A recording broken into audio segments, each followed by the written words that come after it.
Hello and welcome back to the Klassiki podcast. I'm your host, Sam Goff. Klassiki is your window into the world of Eastern European film. Subscribers gain access to our library of classic and contemporary titles, as well as filmmaker interviews, video introductions, program notes, and much more. You can sign up for a free trial today at klassiki.online. And if you enjoy the show, then please don't forget to subscribe in your podcast app and leave us a review and a 5-star rating. Thank you very much. After kicking off Season 4 last week with Radu Jude, we're sticking with Romania on the show today.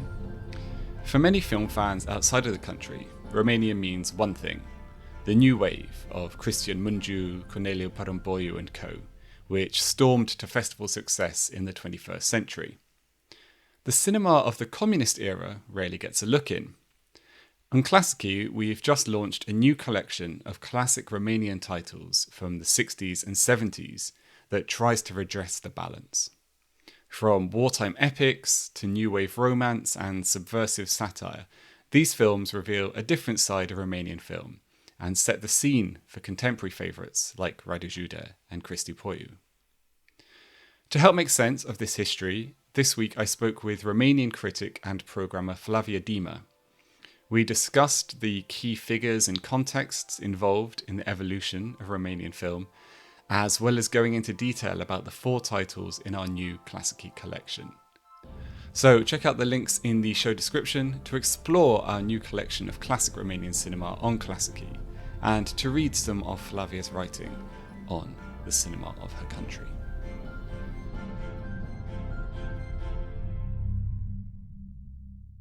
Flavia, welcome to the Klassiki podcast. Thank you so much for having me. Hi. Pleasure is all ours. So we're here to talk about Romanian cinema, classic Romanian cinema, communist era Romanian cinema. I think that Romania is one of these countries whose cinema is reduced in foreign eyes, in Western eyes, if we can use that term, to a very particular movement, a very particular set of key directors, key figures, and that's obviously the new wave of the 21st century. Films of people like Cristi Puiu and Corneliu Paramboiu. Nowadays, people are obviously aware of Radu Jude. And I think that, while people are aware that, for instance, communist states like Czechoslovakia or Poland or Hungary, the Soviet Union, of course, produced these important canonical films that cinephiles are aware of. Communist Romania remains a kind of blind spot for people in terms of that film history. So first of all, why do we think that is? I have some ideas, but I'm obviously more interested in yours.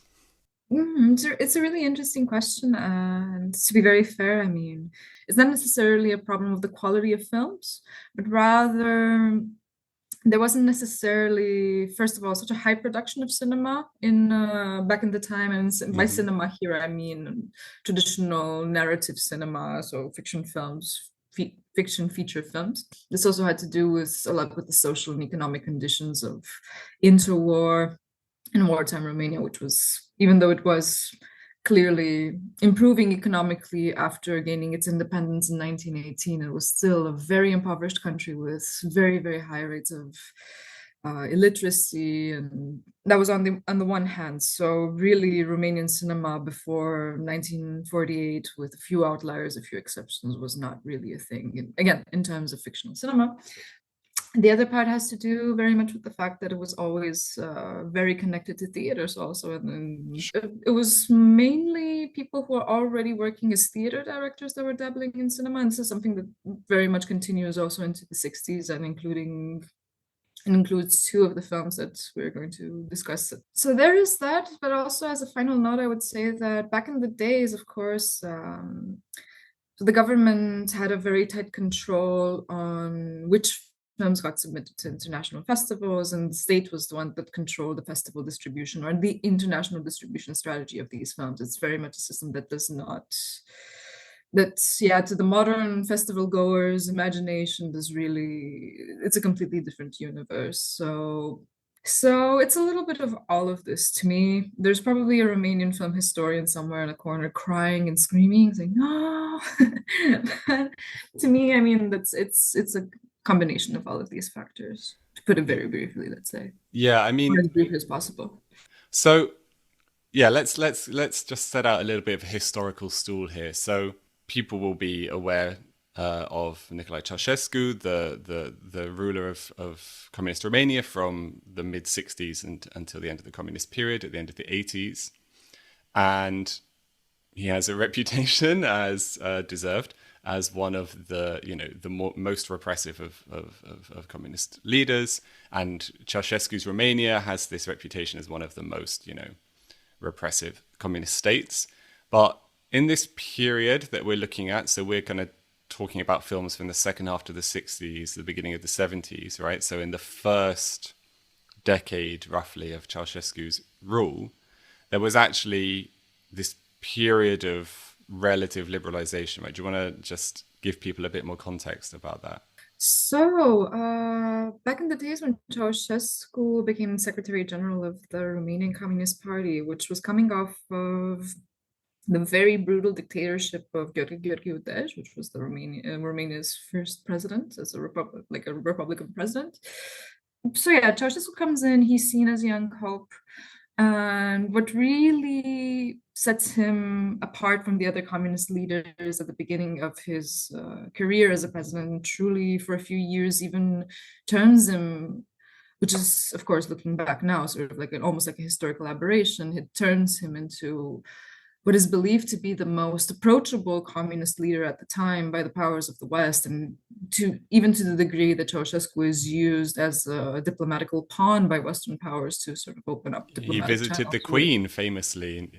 He has a state visit. That being said, there is a certain liberalization happening back home, but again, it is hardly comparable with the one that's happening in Czechoslovakia. There's still a lot of censorship happening on there. People still have a lot of hoops to pass through to get their artistic projects from the ground. They are still very closely supervised and surveilled by the Securitate, which is the infamous secret police of Ceausescu. I mean, it's what people always say about cinema, and it's particularly true in Eastern Europe in this period, right? It's the most implicated art form because it's so expensive. It requires so much state investment, state support. So there is this flourishing of Romanian cinema in the second half of the 60s, and a lot of the titles which in Romania are considered, like the most canonical, the most influential, come in this rush at this period. A period where something similar was happening in lots of different countries. I mean, French New Wave, Czech New Wave, 60s is kind of obviously New Wave, the New Wave era, whichever country you pick, there's probably a New Wave happening there at that time. So, I mean, this is probably too broad a question, but can we talk in terms of any kind of unifying characteristics, or was it for these Romanian films, maybe the films we're going to talk about, or was it more just a kind of general opening up to a greater range of influences, a greater range of expression? Is there anything that we can use to kind of tie these together stylistically? I'm not sure in which sense this is necessarily a stylistical trait that these films share, but rather I would say that a lot of Romanian cinema at the time, and also in general in the early communist period, was heavily reliant on adaptation. So a Sure. lot of Romanian cinema is based on literary sources. And for the longest time, and I would even argue to this very day, the most popular and let's say well-known locally form of art is literature. And part of the revolutionary characteristic of the new wave is the fact that it makes away with all of this and truly focuses on the pure matter of reality that is in front of the camera, let's say, and working with the mechanisms of reality itself. Whereas stylistically, I mean, you can definitely start seeing that by the 60s, and after, again, Romania exits a period of horrifying poverty throughout the 40s and 50s, you can sort of start seeing that also in terms of cinematic technique and grammar, it's clearly very visible that they have access to a lot of better equipment that they used to do before. So you have a lot more traveling shots, you have dolly shots, you have, as in the case of Reconstituirea, cameras within the set. So you have also these layered discourses that slowly in time are going to become a mainstay of Romanian cinema. Even within communism, you have very self-reflexive style of filmmaking that also, of course, seeps into the new wave's own approach to meta cinema. Okay, well, look, there's quite a lot of context that we've given there. So, like, let's actually get into some of these films, some of these concrete examples. We can use the films that we're screening on Klassiki as a way in, because I think they're quite representative of certain kind of trends and certain important figures. And the film that people say really kind of established Romania internationally, and which comes kind of at the beginning of this period that we're talking about, this liberal period, was Liviu Ciule's The Forest of the Hanged from 1965, which wins the Best Director palm at Cannes. This is a wartime epic. It's an adaptation, as you say, of a very famous Romanian novel by Liviu Rebreanu, and it's set on the Eastern Front of the First World War. And it follows the travails of a Romanian lieutenant in the Austro-Hungarian army who finds himself having to fight against other Romanians because they're in the Romanian army who are on the opposing side. It's this complicated multi-ethnic situation in on the Eastern Front in the First World War.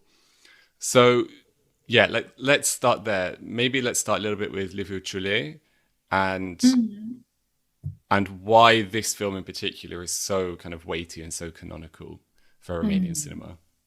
So I think, first of all, it has to do with the fact that Liviu Ciule himself is arguably one of the most important figures in Romanian performing arts and cinema at large. He was deeply connected to one of the most important, let's say, avant-gardist theaters in Bucharest, Teatrul Bulandra, which was a theater where both he and Lucian Pintilie, who was in time became one of his proteges at the theater, he was staging a lot of very provocative adaptations at this theater, which often got him into trouble with the authorities and so on and so forth. At the same time, he was such a well-known director that he was even like a sort of like a superstar locally in terms of theater direction. So there was only a degree to which the state could really intervene upon individuals like him and Lucian Pintilie, because they already had some renown to their name. So there were some things that they could get away with, let's say. Now, speaking about Pădurea Spânzuraților, That's Forest of the Hanged. Yes, Forest of the Hanged. Sorry, it's really hard for me again to. I will try to stick with the Romanian, with the international titles, but I've said these titles like dozens of times.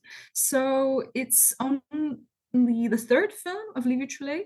As you were also saying, it's a very important novel in the Romanian literary canon, to the degree that even nowadays it's part of your obligatory curriculum in high school.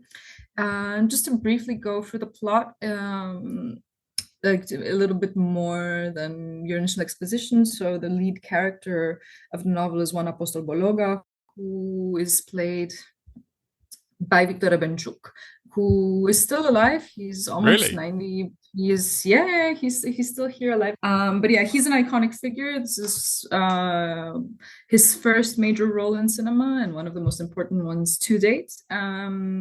So yeah, as I was saying, this was his first major role in cinema. It also is very much a role which establishes what I believe is his signature usage of nervous outbursts.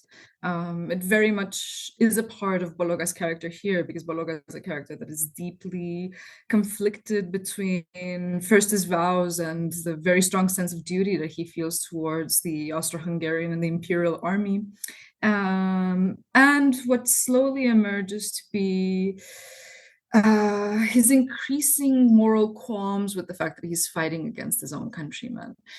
as I was saying in the very beginning, the film has sort of this cyclical approach. So it begins with the execution of this Czech soldier who was trying to desert into his own independent army, and ends up with Bologa slowly turning into the very same person and with deserting. And what we see throughout the film is a series of episodes that slowly push him towards making this decision that I do believe at one point he is aware of the fact that it is a suicidal decision, but he simply cannot reconcile these two opposing allegiances in his mind. And what I find is really interesting in the film is also the fact that the secondary character within the film is one Ottokar Klapka, who is performed by Liviu Ciulei himself. It also bears saying that Ciulei began his career in cinema initially as an actor. Well, he has And a I much think, more extensive acting career in film than directing career, doesn't he? yeah, quite a lot of roles within the 50s, and that is also very much corresponds with his training, that he was a classically trained actor at the conservatory in Bucharest. So I think he graduates right around the time there was a regime change in the late 40s. And finally, you have this, as I said, the most important element of the whole story, which is the circularity of the narrative. It begins with an execution and ends with an execution. I believe this is also very much what made this film very appealing to international audiences. It is also like a moment where you have an explosion in narratives, especially from the Eastern Bloc, that try to discuss the Second World War or discuss war in general. But yeah, through various subterfuges. You also have the beginnings of what in Yugoslavia was a very strong movement that was a partisan cinema. So also I think, yeah, Forest of the Hanged very much arrives in this context where these kinds of narratives are really well spread. But yeah, I mean, And of course, you're speaking there in terms of international recognition.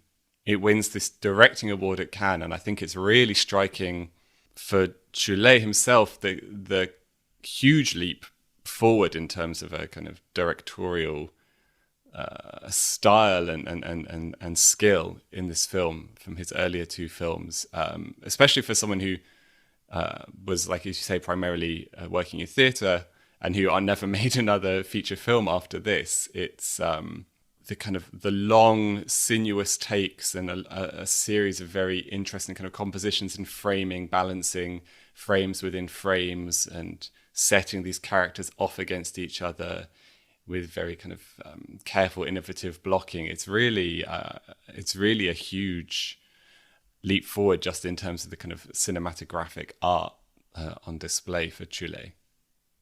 absolutely. So yeah, as you said, it's like very, very fine details, very fine touches. Is that clearly The Forest of the Hanged is a film that opens up Romanian cinema as the advent of a more sophisticated means of expression in Romanian cinema, and also of a larger international visibility. Yeah. Well, speaking of links between the films, you've talked there about Ciulei working at this famous theatre in Bucharest, the Bulandra Theatre, and one of the people he worked with there as a director was Lucian Pintilie, who another figure famous from theatre, famous for maybe a slightly more experimental or modernist take on theatre within Romania, who then goes on to become, in Pintilie's case, a really important cinematic figure. His cinematic career is much more kind of extended than Ciulei's. And the film that really is this kind of artistic and political statement from him in 1968, Reconstruction, I believe is the usual English translation. This is a really fascinating film. We've had this, we've talked about this very stylish, classical art house war film that wins at Cannes with Forest of the Hanged. And now we have, I'd say, a much more new wave style film, a much more intellectual film, a meta-cinematic film, a film about filmmaking and the idea of filmmaking, a film with much more obvious political subversive energy to it as well. and a Yeah. film which has proved really influential, I think, in Romanian cinema going forward. I mean, if we talk about the new wave of the 21st century, a lot of those figures, I think, have kind of stated their indebtedness to Pintilia and to Reconstruction. Mhm. So just briefly set out the premise of Reconstruction for us, because it's a very potent premise that he's working from. All right. Yeah. It's a really great summary that you've made. So, talking about the premise, this is also an adaptation. It's an adaptation of a small novella that is written by one Horia Petrașcu, who was a Romanian film critic and scriptwriter.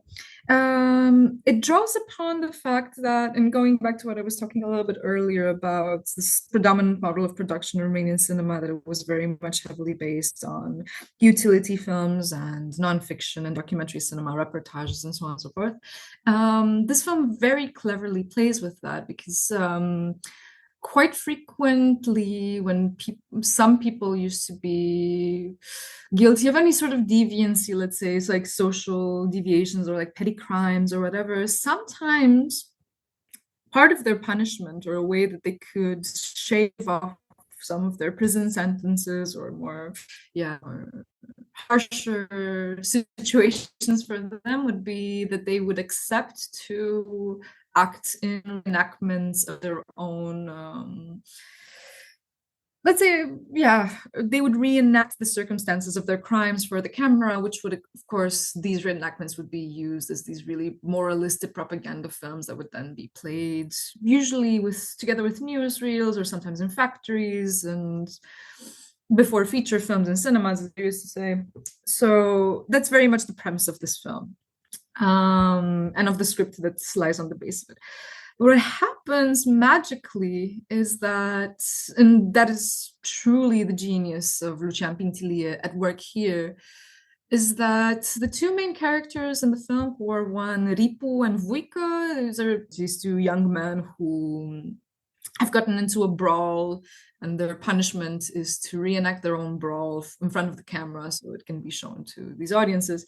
And they go together with a crew to shoot this reenactment somewhere in the mountainside. There's a lot of music playing throughout the films, and the film has also like a very interesting soundscape, and it keeps on shifting between the perspective of the camera proper and the perspective of the camera that is used to shoot the reenactment, and it very much focuses on all the takes that they have to take. The thing is that these two young men are very much, yeah, as you said, like very, let's say, more classical new wave characters, in the sense that they're very unpredictable, they're very impulsive. There's also this female character that is lounging in the sun for no obvious reason. She's on vacation, we assume, really close to where the set of the reenactment is happening. They keep on being attracted by this young woman and entering these plays with her.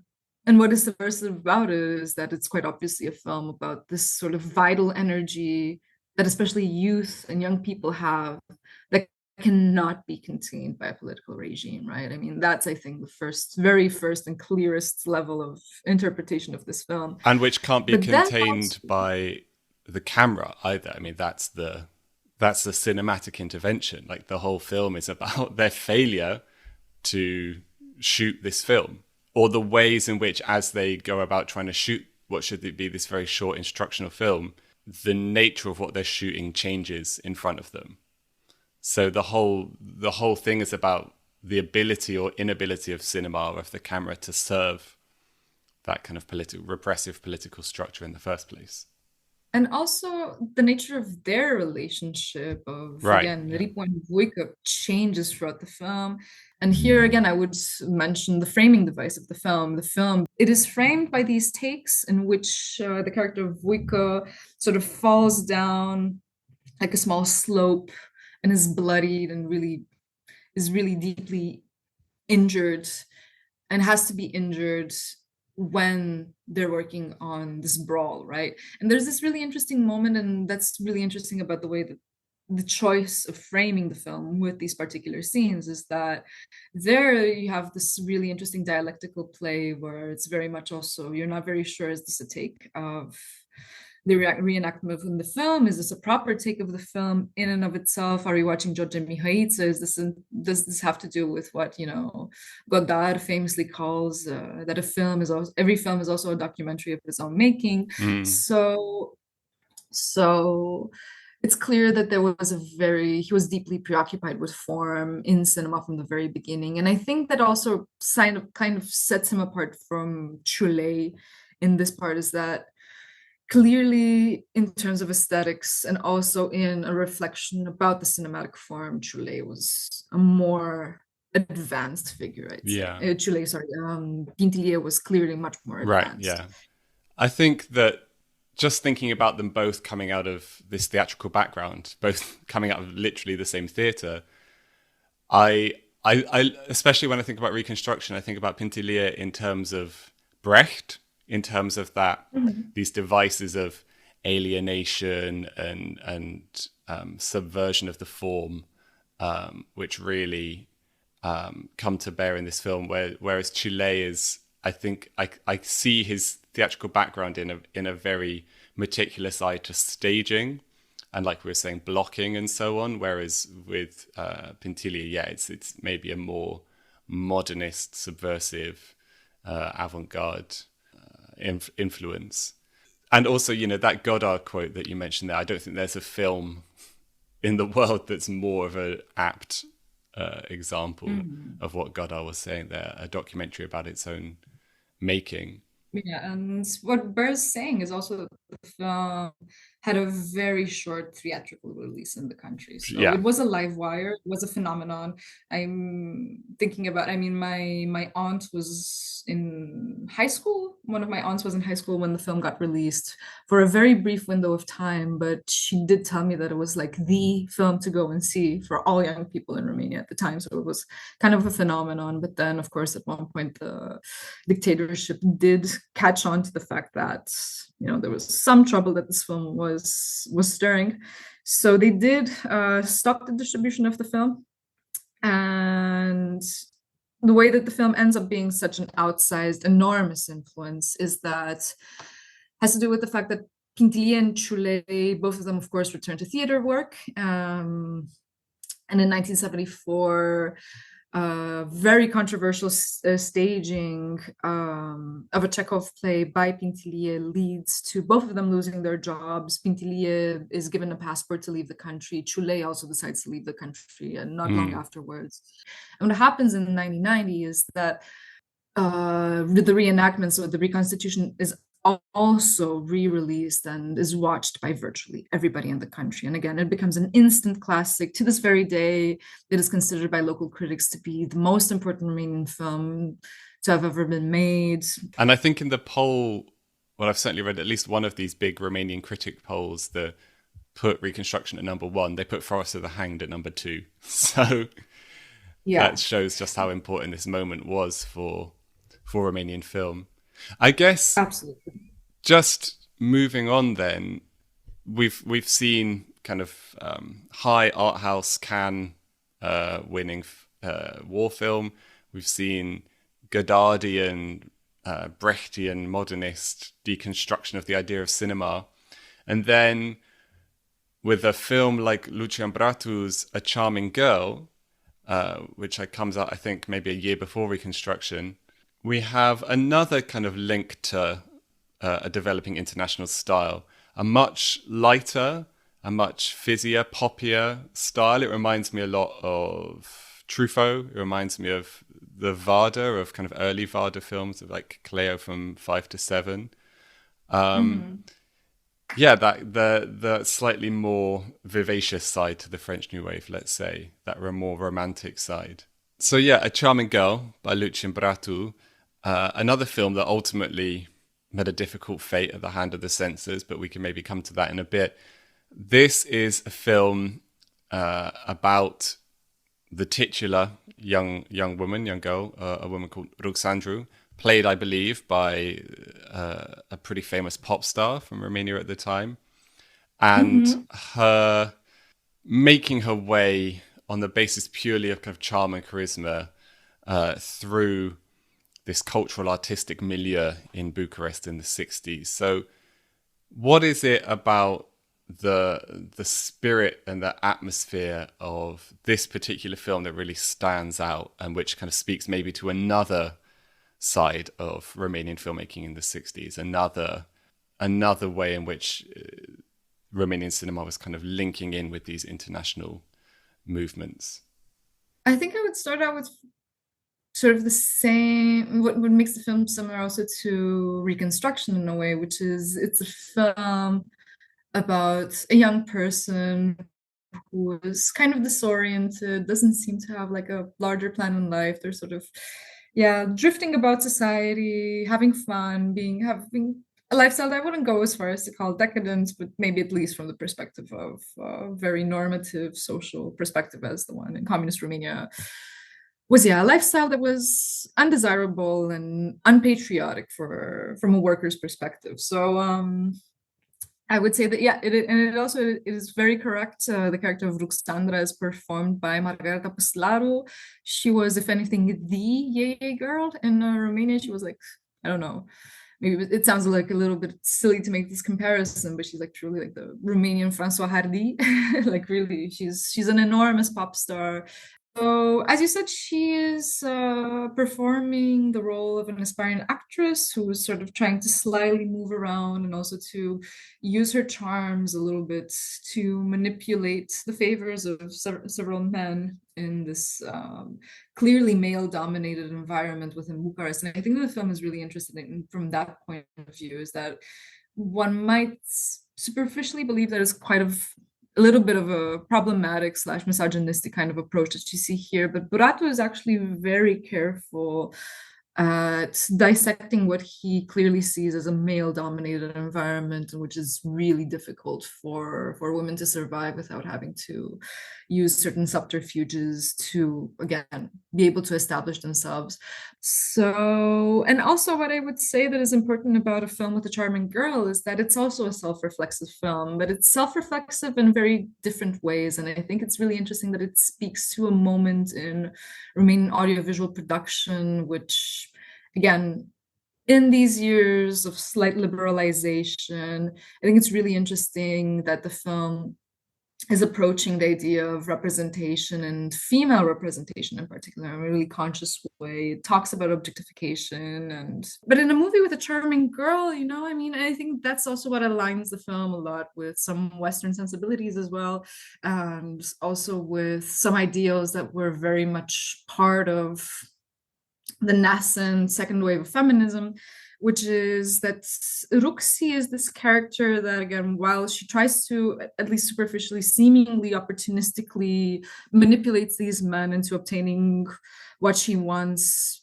for the, let's say, well-being of her career, she very explicitly states that she does not want to be the property of any man, which, again, is like a pretty radical thing to say Yeah, even I shouldn't nowadays. take that for granted, I think, in the context. Yeah, yeah. So And she's also super young. I mean, she's like 18, right? So yeah, she's a extremely young woman coming out of, just coming out of adolescence. So I think that you really need to let that inform your response to the character. She's exactly. moving through a world with a lot of older men, basically.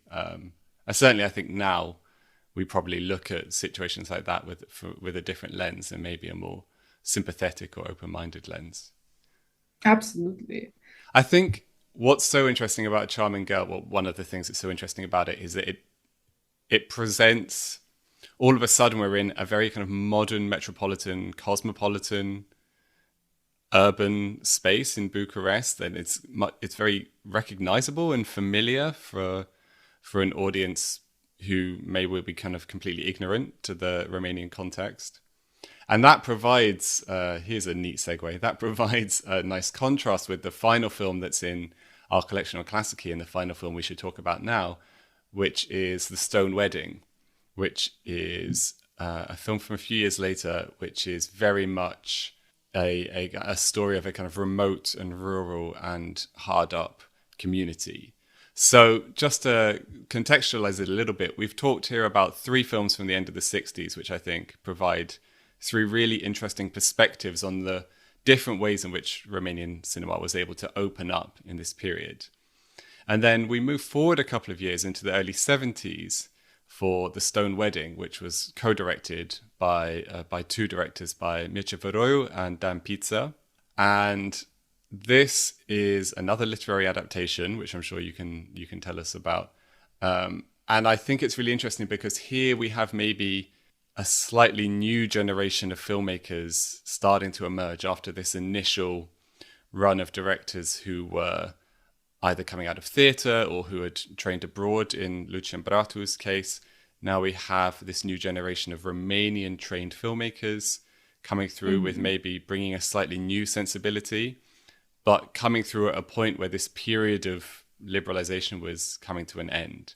So maybe we can use The Stone Wedding to kind of set up what would go on to happen in the 70s and the 80s. But first of all, let's just kind of burrow into the story of The Stone Wedding. It's an adaptation of two short stories by another very important Romanian writer. So why don't you just kind of introduce that for us?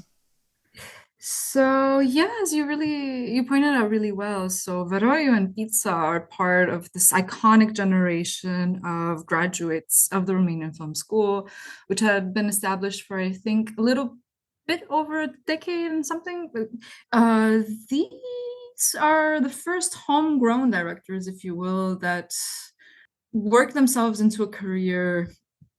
They're starting to work with like a very interesting approach that also is very, very highly influential for the new wave, in the sense that here the big difference is that the film is shot on location. It's shot in a village called Roșia Montană, which is settlement that has existed for almost 2,000 years by now. So it's part of UNESCO World Industrial Heritage. It's one of the oldest gold mines in all of Europe. So Stone Wedding sort of arrives in this moment. It is an adaptation of Ioana Gârbiceanu. He was a writer that was born at the end of the 19th century, just for a little bit of context, in Transylvania as well. It's split into two stories. So the first one is Fefeleaga, and the second one is called At a Wedding, I believe would be the English translation. Both of them dabble into what I believe is this really dark, almost morbid, folkloric elements in Romanian traditional culture that have to do with wedding traditions. So in Fefeleaga, the wedding aspect, let's say, or the unifying characteristic, is not in as much the fact that it is set in Roșia Montană, and there's some really breathtakingly beautiful long single shot scenes which are shot by Iosif Demian, who is one of the most legendary Romanian directors of photography. He works here with these really resplendent long single shots that he films from quite a large distance. He really takes in a lot of the plastic formal beauty of the landscapes of this beautiful mining region, but also creates this really interesting tension with this distance from the tragedy of these people's lives, and of this woman in particular that we see in the first half of the film, who is struggling to provide on her own with her family. Her only companion, as it also goes in the story, is this blind white horse that is almost like a mythological, supernatural kind of creature within the economy of the story, in a way. And she's providing for her last living daughter. And finally, I believe the most significant element is that within Romanian tradition, folkloric tradition, an unmarried girl is buried in a wedding dress. One thing that's so striking about The Stone Wedding as a whole is the contrast between the two parts, the two stories. The first part directed by Mircea Văroiu and the second by Dan Pizza. The first half almost seems to be existing in this realm of kind of pure symbolism. It's visual poetry. It reminds me a little of Bela Tar in the length and the distance of some of the shots.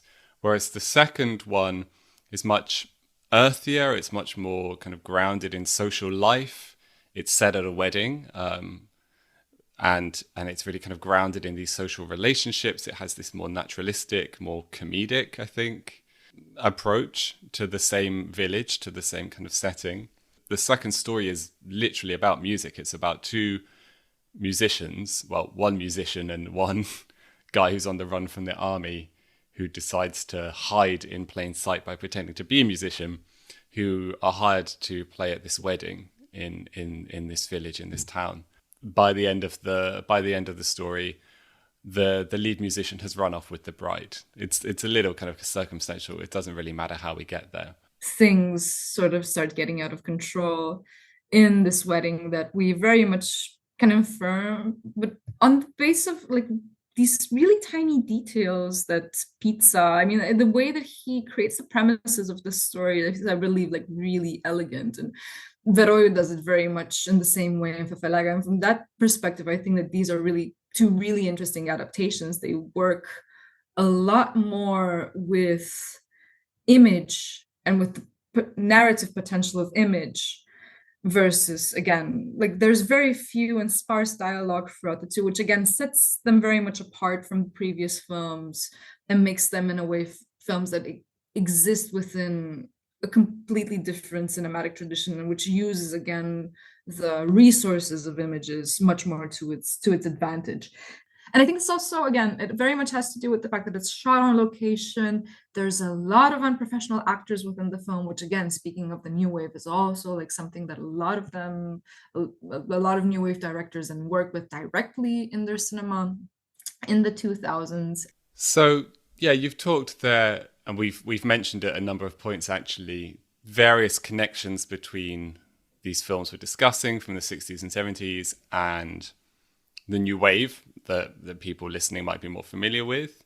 And, you know, frame this conversation as being about the classics of Romanian cinema prior to the new wave. But we are talking about a kind of 7-8 year period here in the 60s and 70s. And obviously there's a big gap between the early 70s and the 21st century, when Romanian cinema has this second renaissance. So just briefly to close, like, what happened to Romanian cinema in the 70s and 80s after this period of liberalization came to an end, and after Ceausescu shifted course, as you've described? Like, what happened?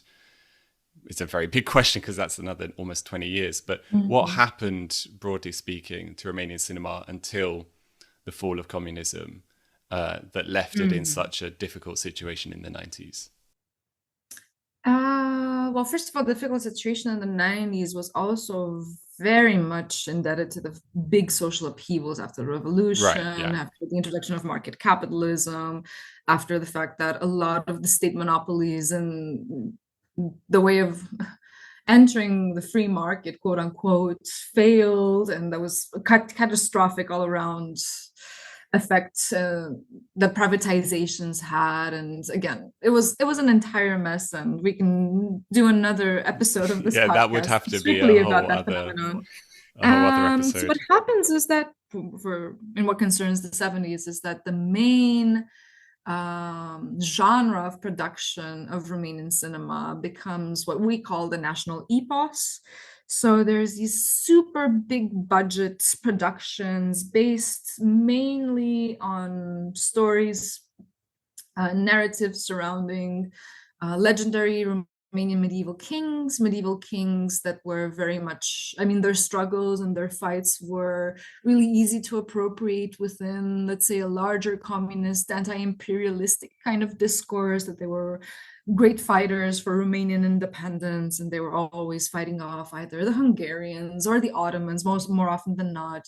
And in parallel, of course, this entire genre of literary adaptations continues to happen. There's also some other moralistic films, like, for example, I would mention this pretty shocking anti-abortion drama that comes out in 1975, sort of coinciding a few years later after there was a total ban on abortion that inspired later on Mungiu's iconic 4 months, 3 weeks, and 2 days. But I would do say that there were these islands of resistance that did occur in the early 80s. In the early 80s, which again coincide with Ceausescu taking his harshest and what ultimately proved to be the decisions that led to his downfall at the end of the 80s. But there is this particular moment in the beginning of the 80s where there's some new subversive films starting to happen, but of course it's all clamped down upon quite fast. And a lot of these directors again like receive bans from filmmaking, so they have a really inconsistent career trajectory. And if there was actually two directors that are essential to recover from this period, I would say that it's first of all Alexandru Tatos, who directs a very famous Romanian meta film called Sequences, which is also has an outsized influence, especially for example on Cristi Puiu, who famously quotes it as being probably the most important Romanian film of all time. And aside from Alexandru Tatos, another very important filmmaker at the time is Mircea Daneliuc, who is also working with quite self-reflexive films. And here I would single out his 1980 Microphone Test, which is also a film that is in a way kind of similar to The Reconstruction in the sense that it begins with this moralistic production. It's about fare evaders, I think they're called in English. So they're shooting this moralistic PSA about people who are caught evading fares on the trains, and the camera operator falls in love with a very beautiful fare evader, and the film is sort of about how they end up chasing each other throughout the entire country. Well, there's a lot of homework there, very pleasurable homework, I'm sure, for people who are inspired by catching up on these films in the 60s and 70s. There's always more to discover in film history, in any nation's film history. But I think we'd best leave it there for now. Flavia Dima, thank you so much for helping us to get to grips with these classic Romanian titles, and for introducing us to so many filmmakers and so much kind of important context. Thanks so much for taking the time to speak to us. Thank you so much for having me. Enjoy.